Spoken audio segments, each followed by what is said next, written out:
Hey, what's up? It's Comic95, the Savior, and for this video I will be giving you 25 things that I personally believe foreign teachers in Japan tend to fight and complain about. Do keep in mind that this is my own personal opinion and from my own experience being here, having friends here, working, studying, living in Japan across several different cities for several years. There are going to be differing opinions. There will be more things that can be added to this list, but I'm only giving you 25 that I think pretty much everyone can relate to. You might have more things that you can feel free to add in the comment section below. So to avoid making this video too long, I won't go on for too long talking about each, point, because we'd be looking at a 1 hour video. So I'll try my best to keep it a little under an hour. But anyway, I'll only talk about, obviously, each of my 25 points for a moment before moving on to the next one, but there's obviously much more to be said about each point. So let's get started. Number 1, vacation time or the lack thereof. There's a lot of debates about whether we are truly signing contracts that make sense. For example, you are generally given 10 paid vacation days after having worked for, I believe, 6 months is the law. For each school, if you're working full-time, you're supposed to be given 10 paid vacation days. But there's a lot of loopholes that schools can use, such as making it where you only work at school, from Tuesday to Saturday, and then you're given Sunday and Monday as, your off days. But most holidays in Japan land on a Monday. So all they're doing is paying you for a day that you were already off from work. Thus, they don't have to worry about their teachers not physically being there at school for, 5 additional days. And instead, you only have 5 days. A lot of schools also make it where they choose the days that you can actually take off, or they really pressure you to not use any of those days at all and to either accept the money or to accept nothing. And yeah, some schools even have it where you have to find your replacement teacher. And it can also be difficult to plan vacation time. How do they determine what teacher gets to take off vacation in December? How do they decide who can take off in the summertime? There's a lot of arguments that go on about vacation days at schools in Japan. Number 2, lack of prep time. This is a very controversial one. I believe a lot of this does honestly stem from not having professional teachers, because anyone that's ever taught professionally, even back in your home country, normally as a teacher, a lot of your prep work is done at home or during your breaks. It's just the way that life goes as a teacher. But I do totally understand people feeling like they don't have enough time to prep here for their students, especially when you consider that you're teaching in a second language and the amount of work and stuff they want you to do, pretty much off the clock. It can seem a little bit ridiculous, but I'm not getting too much into my own opinion. I'm just telling you what people complain about, and not having enough prep time is definitely something that people argue about a lot here. Number 3, mandatory overtime. So basically being asked to come to work early, stay late, whether it be for a special event or come into school on a Saturday or Sunday. You're pretty much told this normally when you sign a contract, but again, this is something that people oftentimes complain and debate about. A lot of people don't like having to obviously come to school on Halloween or having to come to school, around Christmas, etc. They would rather spend that time with their friends and family or do other things or even other paid work outside of their regular, 9 to 5 job, so to speak. So that's something that's really debated, because basically it's not really where you're giving the choice, but you're being required to show up during this time. Generally, schools do pay you for this, but there are definitely a ton of cases where you don't get paid, and or where you're being paid, but it's not made very clear to you, where you can clearly see how much you were paid, what what work you were paid for, etc. A lot of schools don't even offer pay slips for you, so you just get your money deposited into your bank account, which makes it super confusing to tell, were you reimbursed for this or not? There's a lot of sketchiness that goes on with overtime work. But beyond pay, because let's be real, in my opinion, most schools do give you that overtime pay. No one likes to be forced to work certain hours that they didn't sign up for. So yeah, that's really really confusing. And while you are told in advance that you will have these days, you're not told what specific days or what hours. You're just suddenly given maybe a month, a week, a day in advance, or even the day of, and told, hey, you need to stay late for 2 hours, or hey, you need to come in X amount of hours early. But again, as a professional teacher, I kind of expect this, because that's kind of a part of the job. It's like being a doctor, you always have to be on call, but I do understand from those teachers' perspective as well. Number 4, the curriculum. This is one of the biggest arguments that teachers have, but it can go in various different directions. Some teachers complain that the curriculum is not good. Some teachers complain that there isn't a curriculum at all and that they have to do all the material themselves. There's a lot of debates about, grammatically correct, speech and errors and different dialects used inside the book that are confusing. For example, I've literally worked at schools where we're speaking to the kids in American English, but we're using an Australian English book. And it's like, how is the workbook going to be teaching Australian English when I'm talking to them in American English and the school is asking for us to use American English? And then you'll have random British English thrown in. It doesn't make sense. And I promise you the purpose is not to internationalize the kids and get them used to different dialects. It's literally a matter of bad research done on behalf of the school in which they were recommended a book or used a book personally and got another idea from another book, from another school, from another teacher, whatever. And they bought all of these different things together to throw into one curriculum that they made on their own, and it doesn't work. But again, you're not kind of in a position to give them this feedback and or advice because they didn't ask you to tell them, what to do with the curriculum. They're only asking you to be a robotic puppet and teach. Number 5, the dress code. A lot of foreign teachers here get really upset over the dress code, whether they don't like having to wear a school uniform, or they don't like they have to wear business clothes, or even something as simple as not liking the fact they have to cover their tattoos or take out their piercings, or they can't wear crazy hair colors, or even ethnic hairstyles in some cases, or even religious head wraps like a turban, etc. There's a lot that can go into this, and I'm not going to go there with you guys, but long story short, the things that I can agree with them as a school and even as a country, Japan does not have the same rights, rules, or whatever religious based like how the US does. I hate to say this, being totally honest, I do understand not being able to wear things like head wraps at school. And I also have to say that I do understand not being able to show tattoos or wear crazy piercings, crazy hair colors, etc. to express yourself. Generally in the US, most schools also don't allow their teachers to do these things. It's understandable, it doesn't look professional, and again, it just kind of comes with most jobs. Let's be real at this point, we've all pretty much been warned not to get that piercing, not to get that tattoo. It's definitely a personal choice, and honestly, so is religion. I do believe that religious beliefs should be protected and you have the right to believe in whatever you want to, but I do also understand that you cannot force a school or a company to accommodate your religion as well. For example, I cannot say, oh, I'm religious, so I want to be able, to personally, pray for each student before they walk out of my classroom. That is not my choice as a Christian. That is up to you as a parent to decide what you want to believe in, etc. So I don't know everything. I don't know what my true opinions are on all of this stuff. I'm just telling you how I see, black and white straight off the bat. I can understand from Japan's perspective, but it is definitely a very heated, topic and or debate. As I told you, Japan is a very conservative country.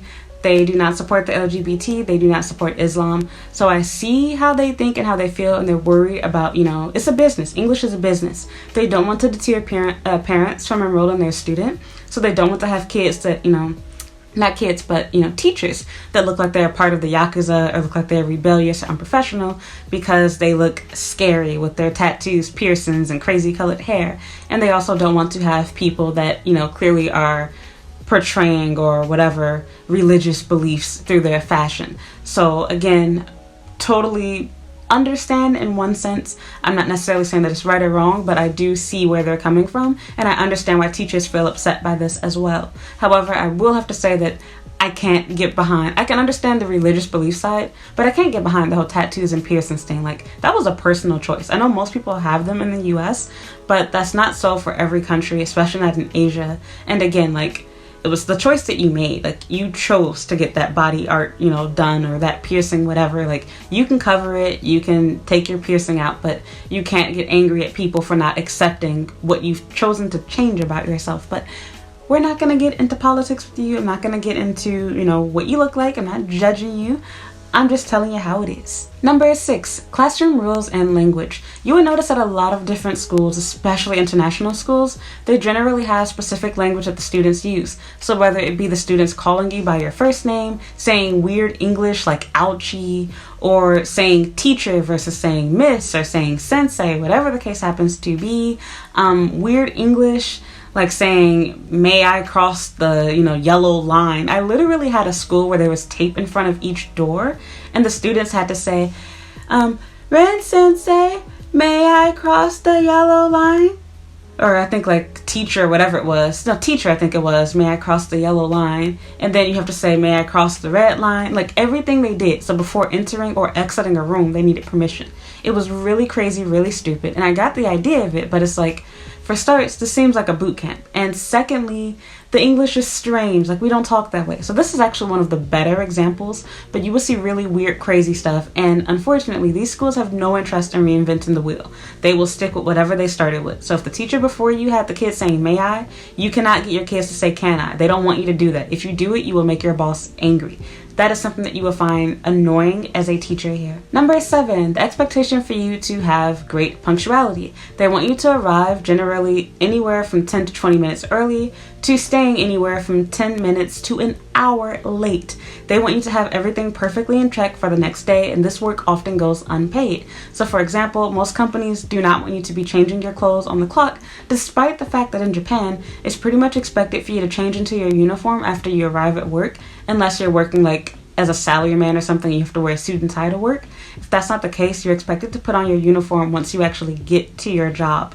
So even although they know that, a lot of companies, they don't want you to be changing your clothes on the clock, whether it's coming to work or leaving work, even if you're early. They just don't want that. And even although you're not going to be paid for coming early, you're expected to be there early. And if you're not there early, you're treated as though you came late. So there's a lot of unfairness with this. But again, I do kind of understand, because as a teacher, you should not be getting there right when the students do. But also as a school, I feel like they should be paying you for the early time you do get there and just make it your prep time. So that this way, if you choose not to come on time, you're ultimately hurting yourself as a teacher. Number 8, the lack of professional development.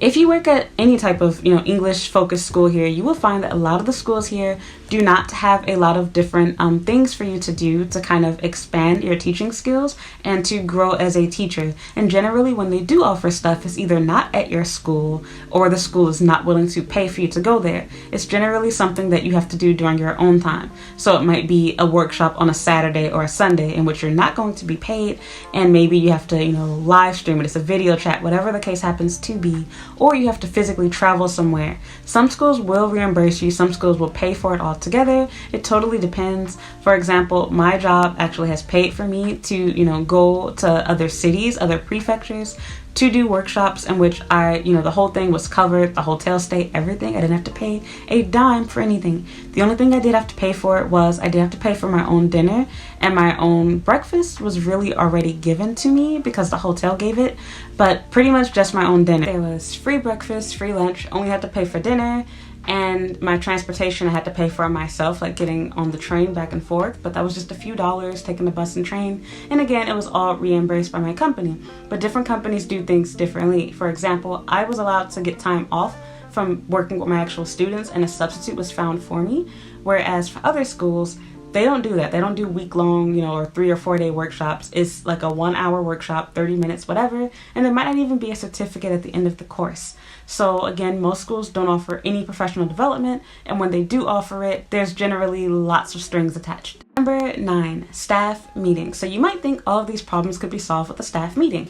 Wrong. A lot of people complain that the staff meetings are at bad times, too long, and take up teachers' personal time. Generally, staff meetings are done after work, outside of it, even although you're off the clock and not being paid at this point. For most staff meetings, some schools, for example, my last job, for example, they did do their staff meeting at the end of the workday, but it did oftentimes go overtime, in which of course you weren't being paid for any time you spent continuing to discuss, debate, or talk about the issues that were brought up in the meeting. The meetings are also, in most circumstances, heavily based around the school's financial issues, as well as making the Japanese staff happy, which obviously does not benefit you as a teacher for the most part in any way, shape, or form. So staff meetings are too long, take up personal time, and aren't focused on you as a teacher, but rather on your Japanese assistants, the office staff, parental complaints, etc., or even the boss's concerns and or complaints. I literally sat through a whole staff meeting for a Saturday job in which I ended up quitting because of that, in which the boss was basically just saying like super racist stuff and pretty much implying the fact that the coronavirus exists because of foreigners, not necessarily Chinese people, but basically was blaming us and saying that we shouldn't be going to, you know, bars and live houses or anything else, and just assuming that everybody has some type of like nightlife, like lifestyle, and took up about 2 hours of our time and didn't pay us for it, of course. So yeah, that is a huge complaint. Meetings are useless. It's an opinion. I don't agree with it. I like meetings, but I do see it from other teachers' perspectives. Number 10, how to create an English-only environment. This is something that is heavily debated depending on what school you work at, especially if you work at an IB school. There are lots of debates with how to encourage your students to speak English without necessarily demonizing their native language. A lot of people disagree with the purpose and why people enroll their students in English schools. I can say this from personal experience. I won't say from personal experience, but first-hand experience in a way. Same difference.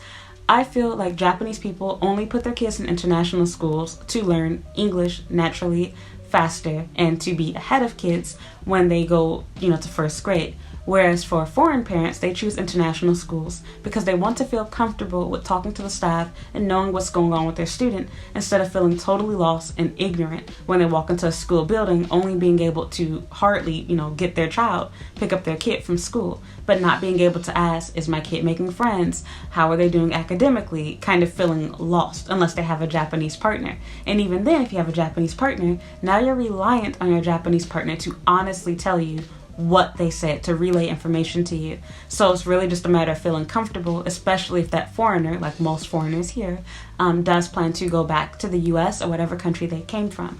So with that said, there's a lot of arguing and debates between both schools and staff members about how you should encourage the students to speak English. Should they be punished for using Japanese?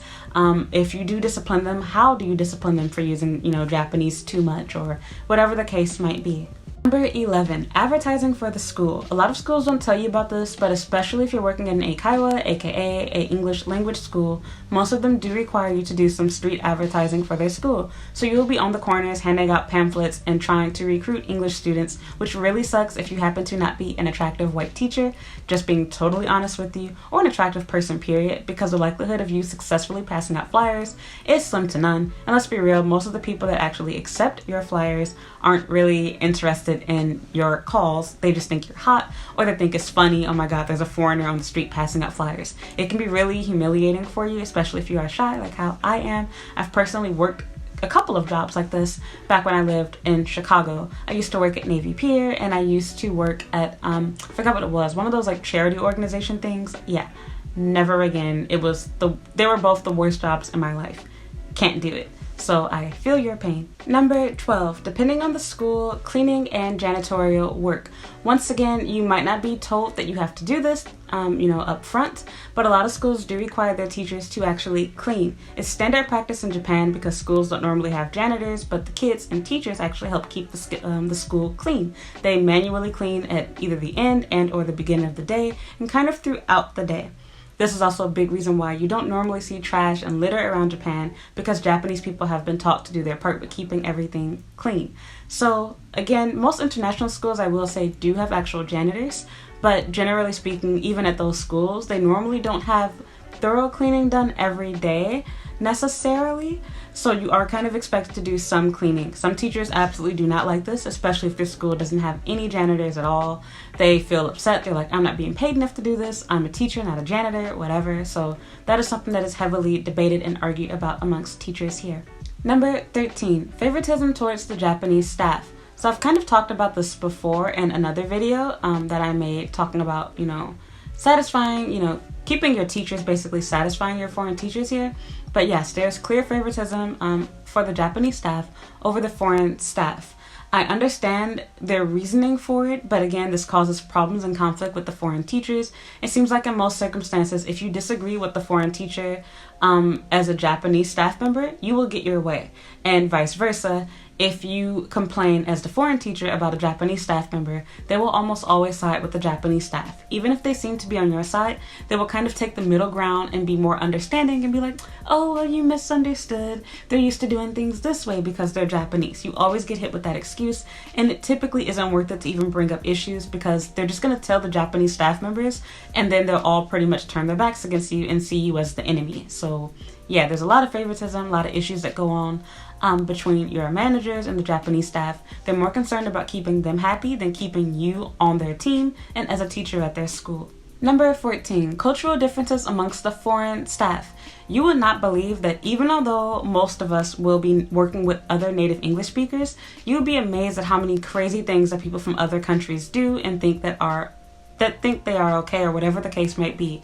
To be 100% honest, and I hate to say this, not trying to divide my subs, but I'm just being real, I really have a hard time getting along with Australian people. I've learned that from being here. I literally find myself having to hold my breath, bite my tongue, not speak what's on my mind. I disagree with a lot of the things that they say, a lot of the things that they do. I find a lot of the stuff they talk about to just be super racist and insensitive. And I'm not somebody that is easily offended, in my opinion, but it seems like they are very headstrong, very opinionated, and not in a good way. Like, obviously this is my YouTube channel, I'm advising you, I come off as opinionated. I do have strong opinions, but I know how to respect people in a group setting. I feel like they have a lot of difficulty doing that, and they probably feel that way about me. And with that said, I typically clash with them. So this is not just my own personal opinion. I noticed during meetings, I'm a quiet person in meetings, by the way. I never talk because I don't want to argue with people, but I noticed that whenever we have meetings where people are like giving their opinion on something, the foreign teachers just go at it because they all have totally different views on stuff based off of where they come from.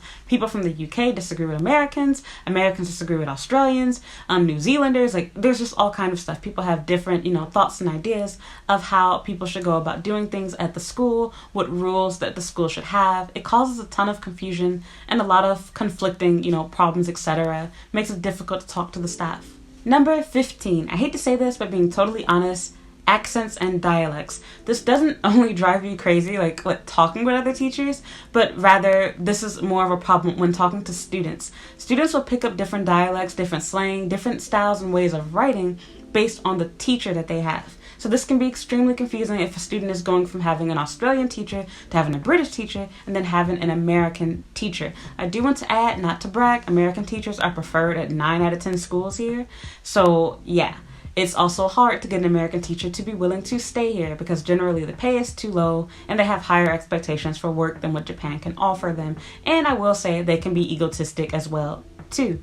However, having people with different dialects teach your students before you and or after you makes it really hard to maintain their level of English according to your country's standards. You might not think this is a big deal, but when you're doing things like having spelling bees or spelling tests, etc., having to teach a child to unlearn, the way that they learned how to spell gray from a British person, or learning how to spell favorite or theater or center or anything else, it becomes super confusing, and vice versa. Like, this is from my perspective, but for a British teacher, they have to also unlearn their way of spelling and talking with British dialect because depending on the school, a lot of schools actually prefer or ask you to fake an American accent, or they ask you to write in American English so that this way everything is clear and standardized. When you are doing things like that in America, especially since most students are planning to go to the US for school, you will be graded, you'll lose points for misspelling things or spelling things with British or Australian or, Canadian English, whatever, versus American English. Canadians can more easily kind of match what we do, but there are some differences, for example, how they spell the word check or little things like that. So it can be really confusing. Also slang. Australian, British, and American people use totally different slang, and Jamaicans too, which can be super confusing. I will say overall, you'll deal with issues with people from island countries less often because most schools in Japan do not consider people from the Caribbean to be native English speakers. They typically only refer to the Big Five, being the United States, Canada, the United Kingdom, Australia, and New Zealand are the only 5 countries that are across the board counted as native English speakers. Any other country that doesn't fit that list are typically not considered as native English speakers, or at least not desired native English speakers based off of their dialect and or their slang, and of course cultural ignorance. A lot of people don't know that Jamaicans, Haitians, South Africans, etc., their native language is English. Like, people are stupid like that, but that's another story, not gonna go there. Number 16, having to work with underqualified and unprofessional teachers. This is not a matter of bragging or feeling like, we're better than you or whatever, but in all honesty, working with people that aren't professional, don't understand how to teach, how to be a teacher, can be very stressful, both for that person that is having to learn how to be a teacher, as well as somebody that actually went to school and or that has experience with teaching. you are going to be super annoyed with this person, and that person might feel super annoyed with you as the person with the degree, because from their perspective, you're a know-it-all, smarty pants, smart ass, and from your perspective, they're a total dumbass. They don't know anything. They constantly need help. They expect their hand to be held, and this is where there are a lot of clashes during meetings with people that aren't legitimate teachers, not understanding, yes, we know it's unfair, yes, it's crazy, you shouldn't have to work these long hours, do all of this prep work, but that's a part of the job as a teacher.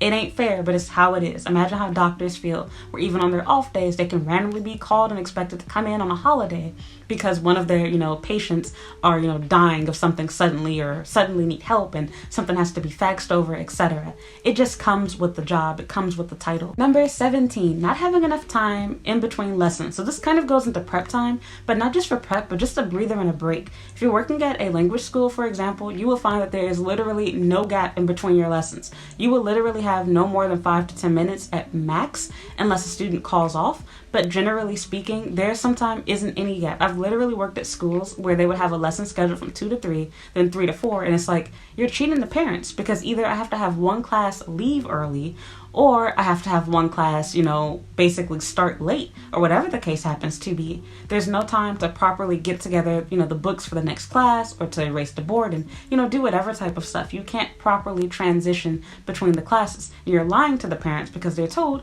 this lesson is 1 hour, but really I'm only teaching for somewhere between 50 to 45 minutes because you need time to clean everything up and prepare for the next group of students, which can be a completely different age group and might even require you to move across the school in order to prepare for that class. Number 18, favoritism towards staff based off of their race, their country of origin, their sexual attractiveness, and or, I forgot my last thing, their age. So based off of those 4 or 5 things, whatever, it can be super annoying for a teacher to seemingly get away with anything because they happen to be white, or because they happen to be American, or because they happen to be maybe the oldest person there. So they're seen as, this person taught English in China for 15 years. So even although they have no license, no degree, their information is totally out of date, we're going to do whatever this guy says because he's a white American that's been in China for 15 years. So you'll have annoying, stupid things like that. You even have situations where it'll be a younger teacher where it's very clear that the boss wants to do anything to keep her because, again, she's the blonde-haired, blue-eyed chick, she's a white girl, she's going to help, maintain the school's image of being international and being American, whatever, or just American in general. They might only have one American teacher and everyone else might be from somewhere like the Philippines. So you will see that teacher is getting clear favoritism. They're being treated better, than you are. They get their way more. They win more fights and battles. They can say and do things to your boss that you could never dare to do in a million years. That is the type of favoritism that I'm talking about. Number 19, there is no room for advancement. You'll find that at most companies, there isn't really any room for you to advance in your career. You're pretty much stuck where you are. Like, there's no room for you to move up the ladder, to become a principal, to work, in administration, etc. People get lucky, they get connections, someone quits suddenly and they're offered these jobs, but there's generally no clear, straightforward path for teachers to move into these positions. It can make people feel like they're wasting their time in Japan because they're never going to go anywhere. They're always going to be that homeroom teacher, or they're always going to just be that assistant language teacher. There's no way for them to become a permanent worker. They're always going to be signing, these 1 or 2 year contracts or whatever. It can be very stressful. Number 20, similar to number 19, having pay that is based on profession and not qualification. You will find this to be very annoying if you are someone like myself that actually does have a degree, does have teaching experience, and you're being paid the same amount as someone who has no teaching experience and no degree. But this is also why I'm very selective with where I choose to work. If you are working for a typical dispatch school or a school that mass hires, they generally don't bother to pay separate salaries or varying salaries for their teachers. Instead, they have set salaries. So if you're a new worker, everyone gets the same $2,500. Everyone gets the same $2,200 a month. They don't change it based off of how long you've been teaching, how old you are, whether you're American or, British or Australian, whatever, or even Filipino, like whatever the case happens to be. You don't even have to be a native speaker. A lot of schools give fair, straight across the board pay, which some people like this because it makes it fair. We're all being paid the same. We know that we're all being treated equally. But for people that know that they're worth more at another company, like myself, it's definitely an encourager to quit. Why would I work for your company where I'm making the same amount as a non-native speaker who not only isn't a native speaker, but they don't even have a degree in education or a degree at all, or any teaching experience? I'm definitely worth more than $2,500. I'm not going to work for you. However, you can also use this to your advantage with dispatch or, mass hire companies and explain to them, look, if you want to keep me, you have to pay me this much money. And some companies will go for it. I've definitely successfully done that. But again, keep in mind that most companies will pay you based off of your profession. You're a teacher, so you make this much. You're a principal, so you make this much. They don't care about how long you've been doing it. They don't care about how old you are. They don't care about your experience, and it sucks from a teacher's perspective. But even for those that don't have actual qualifications, after you've been working at a company for a while and seeing that you're only getting a raise of $20 to $50 after a year of work, it really sucks, especially for someone that already had years of experience and you were previously making more money than that, and you're having to slowly work your way up. So that's something that people typically argue about, debate about, and it's definitely controversial here. Number 21, conflicts of interest and affairs. Now, I've personally been working at schools in which my boss was actually dating one of the teachers. And it's like, how can you be dating someone that you're managing? But yeah, schools actually allow this type of craziness to happen. It doesn't happen at every school, but do keep in mind it's not always just the teachers. There's also been situations at the same school in which my boss was actually having an affair with one of the moms of one of the students at my school, where it was clearly obvious this person was getting perks, such as being put in a position where, they're the head over the PTC suddenly without anybody voting for them. They're able to walk into a classroom in which my boss has clearly made it clear that, parents of students are not allowed to sit in classes. They can arrange to have an observation, but it cannot be an everyday thing where the student of that parent is given special privileges. And of course, it hurts you as a teacher. It can damage things in your classroom, etc. So that is definitely a debate that people have. Should you be allowed to date people that you work with? Should you be allowed to date people that you manage? Should your boss or any teacher be allowed to date parents at the school? How does that affect the students? There's a lot of gray area there. Number 22, cultural and religious beliefs clashing with education style. So once again, religion, culture, there can be a lot of problems that come up when talking about things such as, speaking about religion, doing certain classes like cooking classes, certain field trips. For example, I literally worked at a school where we weren't allowed to go to the Cup Noodle Museum because there were Islamic kids there, which I say this as somebody, as I hate saying this in every video, but I'm just being real. As somebody that, grew up around people that were Muslim, I personally am not, but my family is. I don't think that's fair. If you choose to, worship Allah, that's between you and your God. It's not fair for you to make it where other students can't go on a field trip or they can't have a cooking class because there's ingredients that aren't halal. It's just not fair. But again, speaking how international schools work, you will have certain places, certain situations where you're not allowed to do something because of someone's religious beliefs, and this causes arguments, disagreements, and fights. You have people that feel differently. Should we talk about the LGBT in school? Should we talk about religion in school? Should we celebrate Christmas and Halloween? Should Easter be celebrated? There's so many different opinions on these things. Number 23, something I've been victim of, gossiping amongst staff. Now, I'm not the gossiper, but more so the person being talked about, gossipy. Well, what do you call that? Anyway, yeah, definitely. Staff talking about other staff members, it causes a lot of problems because unfortunately as teachers, it's your job to be the example. So you need to put forth a good example for your students by having a good relationship with each other. Well, when the teachers are talking crap about each other, both before, during, and after work, that makes things really difficult because you're having to fake smiles and pretend to be BFFs with the other teachers there when really you all hate each other.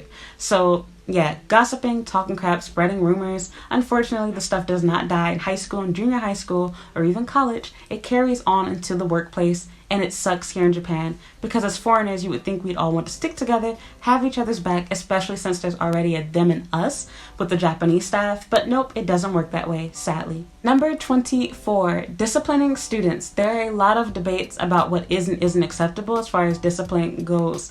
Some schools are okay with sitting kids out in the hallway. Other schools don't allow it. Some schools allow you to directly address what the kid did wrong. Other schools don't want you to draw any attention to their negative behavior. There's a lot of varying, beliefs as to how you should discipline children, yet alone students. So this can cause a lot of problems with people, both, because of cultural and religious beliefs. But not just with you and the Japanese, staff or the school, but even from foreigner to foreigner, even people from the same country. People have different stances on whether, hitting a child is considered as child abuse or not. Now, do keep in mind as a teacher, that should be an automatic that you don't put your hands on your students like that. But I will admit that I do disagree with a lot of the ways that foreign teachers feel students should be disciplined as far as things go verbally. Like, some people won't even yell at their students. And while I don't believe that you should make that your go-to for doing everything, I do believe that sometimes it is necessary to raise your voice to let your students know that you are serious and that you mean business. So again, lots of differing opinions on how you should discipline your students here in Japan. And last but not least, number 25, having a no-fail, no-tell policy. If you've ever worked at an international school or a language school for that matter, schools are never honest with the parents about anything. They will not tell the parents if the student is having or displaying any type of signs of a learning disability or social disability or mental illness, because they feel like it's not only do they not feel like it's not their place, but again, culturally, it's not a really appropriate thing to do here. But also, let's be real, their real reason for it is they want your money. And if they tell you something like that about your student, in Japan, the parent is more likely to withdraw the student than to try to seek help or get advice from you on how to manage and or deal with it. They're afraid of being belittled, made fun of, or looked down upon as a parent and or as a family. So they would rather move their student to another school and possibly seek help in private without you or any of the other students and parents knowing. Same thing goes for failing a student. If a student is doing poor in class, they will never tell a parent, oh, your child is doing bad, they're, failing, whatever. It's also rare that they'll just, put red marks and, mark up somebody's paper negatively. They will generally give your student the chance to change it, which I personally do this, but not for that reason. I have very mixed feelings on it. I don't believe in lying to parents and making them think their student is doing better than what they really are, but I do believe that you should be soft enough on the student where you give them the chance to make corrections and to learn and grow. Nobody likes to be told you're wrong about everything. It discourages you from learning. It's nice to have a teacher that will sit there with you, help you, work out a problem with you, etc. So I can kind of see things from both sides, but that's definitely something that teachers talk about here a lot. People feel like it is very unfair. You can't have it where you're hiding important information from parents. I know for myself, when I have kids, I want to know if my student is failing in class. I want to know if they're not getting along. I want to know if they're, having trouble focusing, if they're fighting with other students, etc. That worries me. It will never make me pull my child out unless, I feel like the problem cannot be fixed. I want them to learn, to grow, and to be able to, fix whatever is going on with them. I don't want it to be hidden from me. But I understand as a country, culturally, most people don't want that. And I also understand from a business side, the schools want money. So they don't want to tell the parents that. But as a decent person, I will have to sacrifice or risk losing you as a customer. I cannot allow you to, go through life as my student not knowing something, because I am personally victim. I said this in another video. I'm the product of being passed on and passed on and passed on and being horrible at math, but everyone kept passing me on because I did everything else good. I was a quiet and good student, and they just didn't care to sit down and teach me or see what was wrong.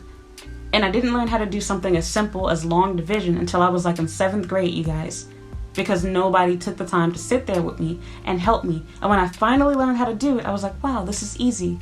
Same thing goes for, pre-algebra.